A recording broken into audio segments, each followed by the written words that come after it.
Hello student, मैं शिवानी सोलन आपका welcome करती हूँ आपके अपने यूट्यूब चैनल एसएससी बुलेट पर। सो बच्चों, आज हम इस क्लास के अंदर करेंगे क्लोज टेस्ट। आज संडे स्पेशल के अंदर हम क्लोज टेस्ट देखेंगे, कुछ इंपॉर्टेंट क्लोज टेस्ट जो आपके सीजीएल एग्जाम के लिए बहुत इंपॉर्टेंट है। क्लोज टेस्ट में बच्चों को बहुत प्रॉब्लम आती है, क्लोज टेस्ट किस तरह से करें, ये पार्ट मैक्सिमम स्टूडेंट का वीकनेस रहती है। किस तरह से आपको क्लोज टेस्ट को एग्जाम में करना है, तो आज हम क्लास में देखेंगे प्रीवियस क्वेश्चंस को। सबसे पहले हम सीजीएल प्री के क्लोज टेस्ट को देखेंगे जो 2021 में पूछा गया था। देखो, क्लोज टेस्ट को करते हुए बहुत सारे ऐसे बच्चे हैं जिनको लगता है कि हमें पैराग्राफ को रीड करने की जरूरत है या बिना रीडिंग के भी हम क्लोज टेस्ट को कर सकते हैं। तो ऐसा बिल्कुल भी पॉसिबल नहीं है कि आप बिना पढ़े क्लोज टेस्ट को करो, तो ये बिल्कुल भी पॉसिबल नहीं है। इसके लिए आपको डेफिनेटली क्लोज टेस्ट को पढ़ना पड़ेगा, ठीक है। अब पॉइंट क्या आता है कि किस तरह से हम करें क्लोज टेस्ट को। सो आप एक चीज ध्यान रखेंगे, जब भी आप क्लोज टेस्ट को करें तो करते हुए आपको वर्ड्स को बहुत ध्यान देना है, कुछ की वर्ड्स को, ठीक है। जैसे कि अगर मैं इस पर्टिकुलर सेंटेंस की बात करूं, यहां पर हम किसकी बात कर रहे हैं? Without stopping until 11 o'clock then he made dash a cup of tea, ठीक है। वो काम करता है बिना रुके। कब तक काम करता है? 11 बजे तक बिना रुके काम करने की बात हो रही है। फिर वो क्या करता है? बनाता है एक कप ऑफ टी, एक चाय के कप की बात हो रही है। अब वो कप ऑफ टी किसके लिए बना रहा है? इटसेल्फ के लिए बना रहा है, हिमसेल्फ के लिए बना रहा है, हरसेल्फ के लिए बना रहा है या हरसेल्फ के लिए? क्योंकि आपको फर्स्ट ब्लैंक में बताना है कि बच्चों क्या यूज होगा। तो पहले आप बच्चे पढ़ो जरा कि हम किसका यूज करेंगे, इटसेल्फ का, हिमसेल्फ का, आरसेल्फ का या फिर हम हरसेल्फ का यूज करेंगे।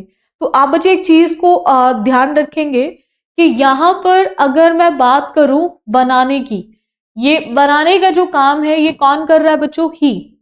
ये जितने भी रिफ्लेक्सिव प्रोनाउन होते हैं, ये जितने भी रिफ्लेक्सिव प्रोनाउन होते हैं, आपको ध्यान रखना है कि ये हमेशा यूज होते हैं, ये हमेशा यूज होते हैं अकॉर्डिंग टू सब्जेक्ट, हमेशा यूज होते हैं अकॉर्डिंग टू सब्जेक्ट।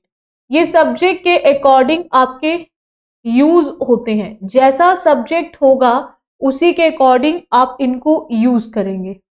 तो यहां पर बनाने का जो काम कर रहा है ही, तो ही के अकॉर्डिंग आप क्या लिखेंगे यहाँ पे? हिमसेल्फ, ठीक है। इटसेल्फ किसका केस होता है? इट का रिफ्लेक्सिव। हरसेल्फ किसका होता है? वी का। हरसेल्फ किसका होता है? शी का। और हिमसेल्फ किसका होता है? ही का।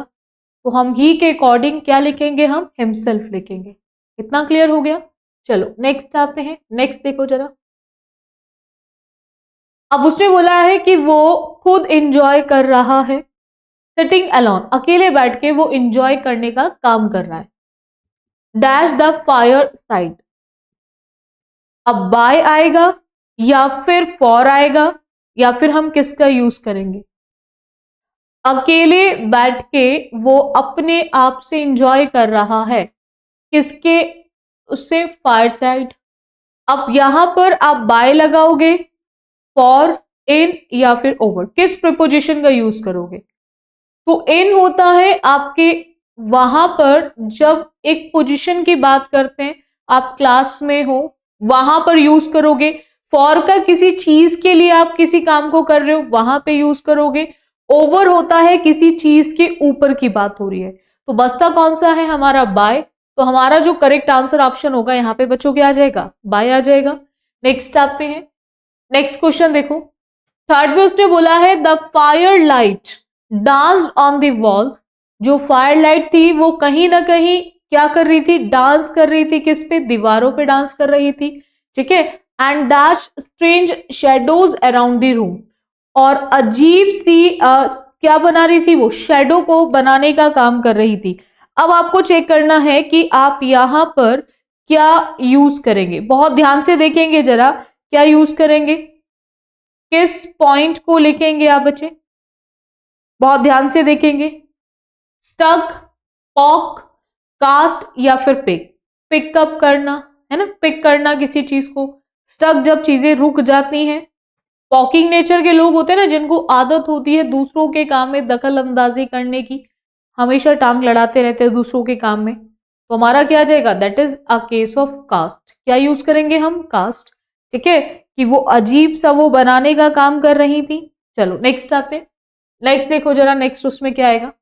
अब उसने बोला है कि हिज टी टेस्टेड, उसकी जो टी थी वो कैसी थी, and there was nobody to disturb him, उसकी टी कैसी थी और कोई भी वहां पर नहीं था जो उसको डिस्टर्ब करता, परेशान करता। तो डिजायरेबल थी, अट्रैक्टिव थी, एक्सीलेंट थी या स्किलफुल थी। अब स्किलफुल कोई पर्सन है जो किसी भी चीज में बहुत ज्यादा एक्सपर्ट है, स्किल है उसके अंदर, कुछ काम को करने के स्किल्स। डिजायरेबल जिस चीज की आप इच्छा कर रहे हो, और अट्रैक्टिव जो चीज आपको अपनी ओर खींच रही है, जिसको आप एल्यूर भी बोलते हो, ठीक है ना, जो चीज आपको अपनी ओर खींच रही है। अब टी का टेस्ट की बात हो रही है कि टी का टेस्ट कैसा था और कोई भी उसको डिस्टर्ब नहीं कर रहा था, करने वाला नहीं था। तो टी का टेस्ट कैसा था, बहुत ही ज्यादा अच्छा था, बहुत ज्यादा अच्छा था, और वहां पर कोई भी एक सिंगल पर्सन नहीं था जो उसको डिस्टर्ब करता, ठीक है। तो कोई भी एक ऐसा भी व्यक्ति नहीं था जो उसको डिस्टर्ब करता। और चाय का टेस्ट कैसा था बच्चों, बहुत ज्यादा अच्छा था, ठीक है, that is excellent is the correct one. चलो नेक्स्ट आते हैं, नेक्स्ट देखो, फिफ्थ ब्लैंक के लिए जरा चेक करो क्या होगा। ये सीजीएल प्री का है आपका 2021 का passage. Then for dash first time he noticed how much noise the rats were making. पहली बार उसने इस चीज को नोटिस किया कि जो चूहे हैं वो कितना शोर कर रहे थे। उसने इस चीज को पहले बार नोटिस किया। आपको चेक करना है फर्स्ट से पहले आप किस आर्टिकल का यूज करोगे, आर्टिकल ए, द, या फिर वन, या फिर ओनली। तो देखो जरा किसका यूज करोगे, बहुत ध्यान से देखेंगे जरा सभी बच्चे, किसका यूज करेंगे। अब यहां पर आपको एक चीज देखनी है, हम आर्टिकल ए और एन की बात करें तो आर्टिकल ए और एन का मतलब होता है वन से। आर्टिकल ए और एन का मतलब होता है वन से। हमें यहां पे फर्स्ट दे रखा है, ये फर्स्ट क्या है हमारा, कार्डिनल। क्या है ये हमारा, कार्डिनल या फिर ऑर्डिनल। कार्डिनल है या फिर ये हमारा ऑर्डिनल है। इसके लिए थोड़ा सा पॉइंट को समझना, एक ये नंबर्स होते हैं जिनको आप 1 2 3 बोलते हो, और एक ये रोमन नंबर्स होते हैं, ठीक है, जिन्हें आप बोलते हो फर्स्ट, सेकंड, थर्ड। इन्हें आप बोलते हो फर्स्ट, सेकंड और थर्ड, और इन्हें आप बोलते हो 1 2 3। आपको ध्यान रखना है ये जो रोमन नंबर्स होते हैं इनको हम बोलते हैं ऑर्डिनल, और जो रोमन नंबर्स नहीं नंबर्स होते हैं उनको हम क्या बोलते हैं, हमारा कार्डिनल। तो जहां पर भी आपको ऑर्डिनल दिया होगा, ये फर्स्ट हमारा क्या है, ऑर्डिनल, ठीक है, तो वहां पर आप यूज करेंगे आर्टिकल द का, वहां पर आप यूज करेंगे आर्टिकल द का। ये ध्यान रखना आपको कि कौन से ऑर्डिनल एडजेक्टिव है और कौन से आपके कार्डिनल एडजेक्टिव है, इस चीज को आपको ध्यान रखना है, ठीक है, कौन से ऑर्डिनल होते हैं और कौन से कार्डिनल। तो जहां भी ऑर्डिनल होगा वहां पे आप यूज करेंगे आर्टिकल द का। इतना क्लियर है सभी को, डाउट है यहां तक किसी को, चलेगा। नेक्स्ट आते हैं, एक और पैराग्राफ देखें आज संडे स्पेशल में। हम मस्कमेलन की बात कर रहे हैं, is dash perfect summer dash. आपको चेक करना है यहां पर आप किसका यूज करेंगे, आर्टिकल ए का, एन का, या फ्यू, या फिर मच। देखो जरा किसका यूज करेंगे, बहुत ध्यान से देखेंगे जरा सभी बच्चे, बहुत ध्यान से पढ़ेंगे आप बच्चे।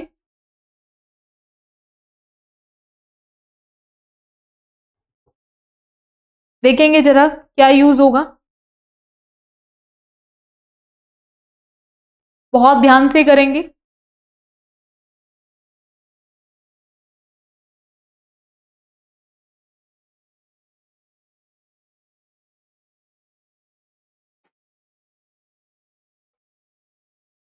बोलिएगा। गर्मियों में आता है आपका क्या, खरबूजा। क्या आता है, खरबूजा। मस्कमेलन आता है ना, खरबूजा। ये एक ऐसा फ्रूट होता है जो सभी को, मैक्सिमम लोगों को पसंद होता है। सभी को तो नहीं कह सकते, मैक्सिमम लोग इसको खाते हैं और ये गर्मियों में परफेक्ट होता है, बिल्कुल गर्मियों में परफेक्ट होता है। परफेक्ट क्या है? मस्क मेलन, है ना। परफेक्ट क्या है? Musk melon. अब आपको ध्यान रखना है कि इस परफेक्ट एडजेक्टिव से पहले जो नाउन के बारे में बताए, उससे पहले हम किसका यूज करेंगे? तो बिफोर एडजेक्टिव हम आर्टिकल ए का यूज करते हैं, ठीक है। बिफोर एडजेक्टिव हम आर्टिकल ए का यूज करेंगे। कब? जब हमें एडजेक्टिव के बाद सिंगुलर नाउन दे रखा होगा, क्योंकि हम केवल एक मस्क मेलन फ्रूट की बात कर रहे हैं, तो ये अंडरस्टूड है कि हम एक सिंगल फ्रूट की बात कर रहे हैं, ठीक है, जो परफेक्ट है समर के लिए। तो आपको चेक करना, यहां पर आपको ध्यान रखना है, इस केस में हमें यूज करना है आर्टिकल ए का यूज, ठीक है। परफेक्ट हम एन का यूज क्यों नहीं कर सकते बच्चों? क्योंकि एन वहां आता है जहां वॉवल साउंड होगा, तो हम परफेक्ट से पहले कोई वॉवल साउंड नहीं देख रहे हैं। यहां पर हमें वॉवल साउंड दिया हुआ है नहीं, तो वॉवल साउंड नहीं है, इसीलिए हम आर्टिकल एन का यूज नहीं कर सकते। मच कब आएगा? जहां क्वांटिटी होगी। मच कहां आएगा बच्चों? जहां क्वांटिटी होगी। और फ्यू कहां आएगा? जहां नंबर्स होंगे। और हमेशा फ्यू का यूज होता है नंबर में, प्लूरल के केस में, ठीक है। चलो नेक्स्ट आते हैं नेगेटिव केस में। अब उसने बोला है perfect summer dash, perfect summer dash. अब परफेक्ट समर में वो आपका क्या है?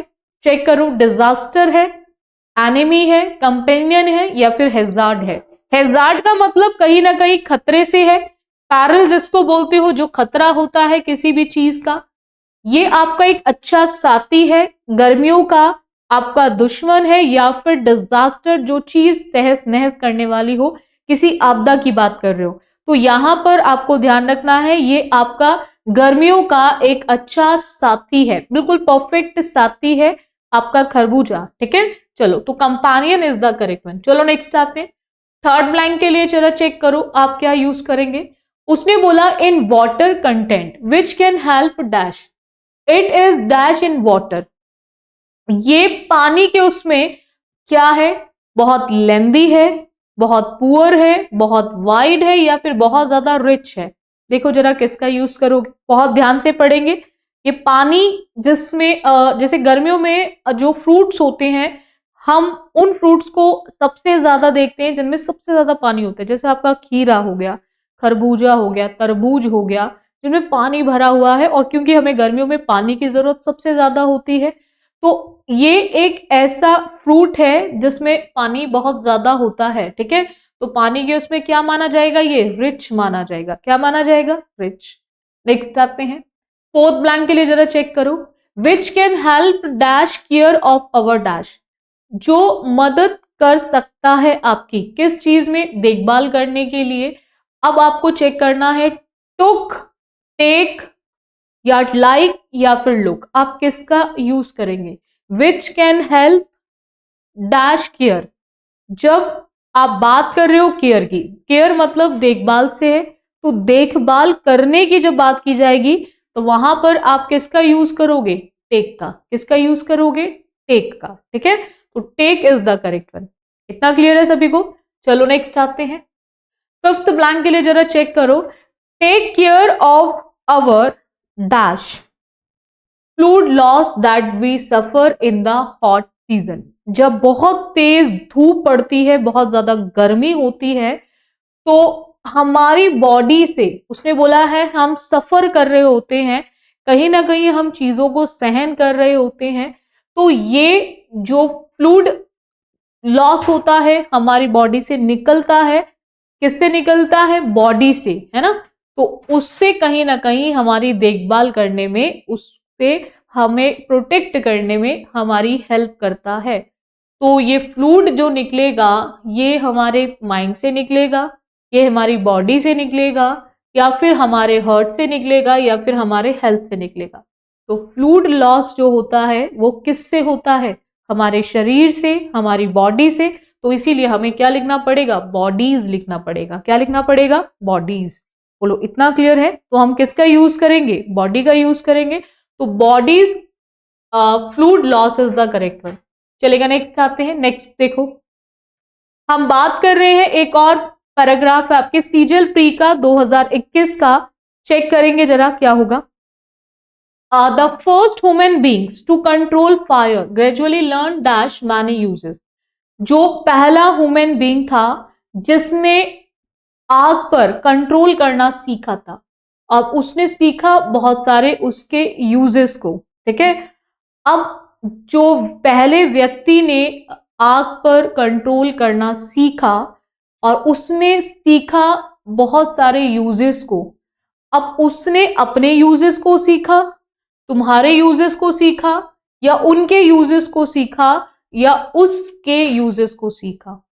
अब किसके प्रयोग, कहां कहां हम उसका प्रयोग करते हैं, कहां कहां हम उसका यूज करते हैं, तो वो यूजेस किसके सीख रहा है बच्चों, तो वो आपके आंसर ऑप्शन को डिसाइड करेगा। हम बात किसकी कर रहे हैं, कंट्रोल किसको करेगा, वो फायर को। यूजेस किसके होंगे, फायर के। हम हिज का यूज ही के लिए करते है ना, योर का यूज यू के लिए करते, और देयर का यूज दे के लिए करते, बट हम किसकी बात कर रहे हैं, फायर की।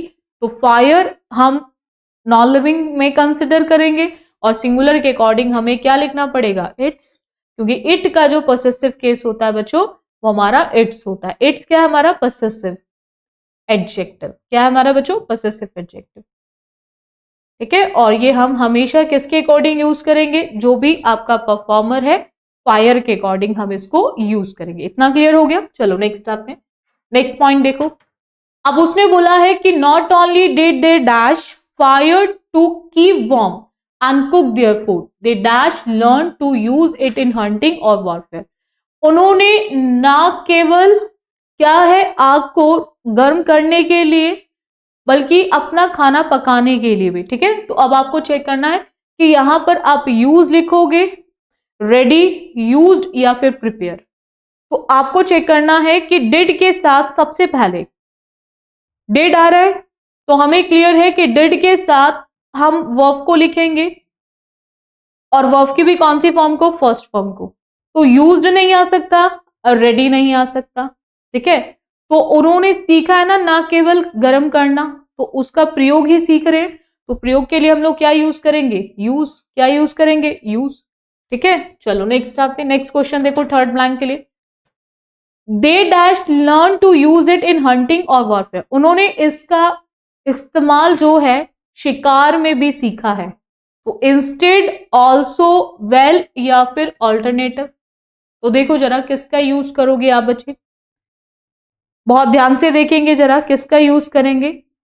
जैसे आइदर है बच्चों, तो आइदर अपने साथ और को लेकर आता है, इतने कमेंट करते चलेंगे आप बच्चे। नाइदर है तो नाइदर अपने साथ नॉर को लेकर आता है ना। उसी तरह से नॉट ओनली है तो नॉट ओनली के साथ हम हमेशा यूज करेंगे बट ऑल्सो को। किसको यूज करेंगे बच्चों, बट ऑल्सो को, ठीक है। तो यहां पर हमने क्या देखा, नॉट ओनली, ठीक है। तो नॉट ओनली अपने साथ किसको लेकर आएगा, बट को, बट ऑल्सो को। तो हम यहाँ पे किसका यूज करेंगे, ऑल्सो का। किसका यूज करेंगे बच्चों, हम ऑल्सो का। इतना क्लियर है, चलेगा। नेक्स्ट आते हैं, फोर्थ ब्लैंक के लिए जरा चेक करो क्या यूज होगा। अब उसने बोला है कि टू किल इंसेक्ट्स, जो कीड़े मकोड़े होते हैं उनको मारने में, to dash barriers, attain, acquire, safeguard, या फिर ऑब्टेन। सो बैरियर्स जो है, जो क्लियर करते हैं फॉरेस्ट को, अंडरब्रश, और so that the game dash. तो आपको चेक करना है कि टू के बाद आप क्या यूज करोगे। तो टू के बाद क्या आ जाएगा, हमारा सेफगार्ड आ जाएगा, ठीक है। हम उनको मारते हैं किससे, जो हमारे सेफगार्ड बैरियर्स है उनकी बात हो रही है। नेक्स्ट आते हैं फिफ्थ ब्लैंक के लिए, जरा चेक करो क्या यूज होगा। उसने बोला है टू क्लियर फॉरेस्ट्स, यानी कि जितने भी जंगल है उनको क्लियर करने की बात हो रही है। To underbrush so that game dash be better seen and hunted, कि वो ज्यादा अच्छे से दिखाई दे और ज्यादा अच्छे से शिकार किया जा सके, ठीक है। Eventually they learn that the burning of Bush produce better grasslands and therefore more game, कि अगर आप उन्हें जला देते हो, ठीक है, घास फूस को, तो वो ज्यादा बेटर रहता है ग्रासलैंड के लिए, और फिर वो ज्यादा वहां पर गेम भी हो सकता है। तो यहां पर मस्ट आएगा बच्चों, शैल, कुड, या फिर will, so that game dash. अब आपको एक चीज ध्यान रखनी है, यहां पर लर्न की बात कर रहे हैं, है ना, लर्न मतलब वर्ब की सेकेंड फॉर्म। तो यहां पर अगेन लर्न की बात कर रहे हैं, सेकेंड फॉर्म। ये सेकेंड फॉर्म जो है ये किसके बारे में बता रही है, पास्ट के बारे में। तो जब पैराग्राफ हमारा पास्ट में चल रहा है तो क्या हम वहां पर सिंपल फ्यूचर का यूज कर सकते हैं? मस्ट भी नहीं आ सकता, शैल भी नहीं आ सकता, विल भी नहीं आ सकता। ये आपके किसको बता रहे हैं? सिंपल फ्यूचर को। हमें क्या लिखनी है? पास्ट फॉर्म लिखनी है। तो हम किसका यूज करेंगे बच्चों? कुड का। किसका यूज करेंगे? कुड का। इतना क्लियर हो गया। सो हम यहां पर क्या लिखेंगे? कुड। बोलो यहां तक क्लियर है? डाउट है यहां तक किसी को? सो आई होप आप सभी बच्चों को क्लियर हो गया होगा पॉइंट। इसी तरह से आते हैं, एक और पैराग्राफ देखेंगे। Everything we know about non avian dinosaur is dash fossils. आपको चेक करना है टेकन आफ्टर आएगा या फिर हेल्ड ऑन, गिवन इन या बेस्ड ऑन। फॉसिल्स ये जितने भी हम सब जानते हैं हर डायनासोर्स के बारे में, ये सारे किस पर है? ये फॉसिल्स पे क्या है? बेस्ड हैं। किस पे बेस्ड है? फॉसिल्स पे बेस्ड है। नेक्स्ट आते हैं, which include bones, teeth, footprints, tracks, eggs and skin impressions। इन सब के अंदर ये सारी चीजें इंक्लूडेड है, ठीक है। For centuries people throughout the world have dash amazing fossilized bones। अब आपको चेक करना है डिजाइंड आएगा, इन्वेंट आएगा या फिर फैब्रिकेटेड या फिर डिस्कवर्ड। डिजाइन की बात हो रही है या फिर आपके इन्वेंट की बात हो रही है या फैब्रिकेट बनाने की बात हो रही है, डिस्कवर खोज की बात हो रही है। तो आपको ध्यान रखना है यहां पर हम अमेजिंग फॉसिलाइज की बात कर रहे हैं, तो लोग इसको क्या कर रहे हैं? डिस्कवर्ड कर रहे हैं। क्या कर रहे हैं? खोजने की बात हो रही है। नेक्स्ट आते हैं, थर्ड ब्लैंक के लिए देखेंगे। उसने बोला है कि early finds inspired dash and fairy tales. तो फेम, सेलिब्रिटीज, लेजेंड्स या फिर ऑनर्स, किसकी बात कर रहे हैं हम? तो जितने भी इंस्पायर कौन करेगा? जो भी आपके लेजेंड्स होंगे, ठीक है, जिन्होंने उस चीज में कहीं ना कहीं कुछ ना कुछ कर रखा। तो legends is the correct one. Next आते हैं, फोर्थ ब्लैंक के लिए जरा चेक करेंगे। उसने बोला है and people dash that these bones belonged to dash. आपको चेक करना है यहां पर लोगों का एम है या लोग उसके अपोज्ड हैं या फिर अरेंज कर रहे हैं या फिर लोग उस चीज को इमेजिन करने की बात कर रहे हैं। तो यहां पर केस किसका है? इमेजिनेशन का। किसका केस है? Imagination. That is imagined is the correct one. इतना क्लियर है? चलेगा। नेक्स्ट आते हैं, लास्ट क्वेश्चन इस ब्लैंक पैराग्राफ का। उसने बोला है कि that these bones belonged to dash huge monsters. तो किससे बिलोंग करती हैं ये हड्डियां? स्पिरिट से, डबल से, ऑस से या फिर गैन से? तो हम बात कर रहे हैं जो राक्षस होते हैं उनकी बात की जा रही है ना, उन्हीं से ही हम बात कर रहे हैं, मॉन्स्टर्स। तो इसीलिए हमारा करेक्ट आंसर ऑप्शन क्या आ जाएगा? फोर्थ आ जाएगा। बोलो इतना क्लियर है? आई होप आपको सब पॉइंट्स क्लियर हो गए होंगे। रेगुलर आप बच्चे जुड़े रहे, एसएससी बुलेट पर रेगुलर क्लासेस लेते रहे। सो आज के लिए इतना रखें। So thank you student for this session. बाकी करेंगे हम नेक्स्ट क्लास में, कुछ और नए क्लोज टेस्ट को करेंगे CGL 2024 के लिए।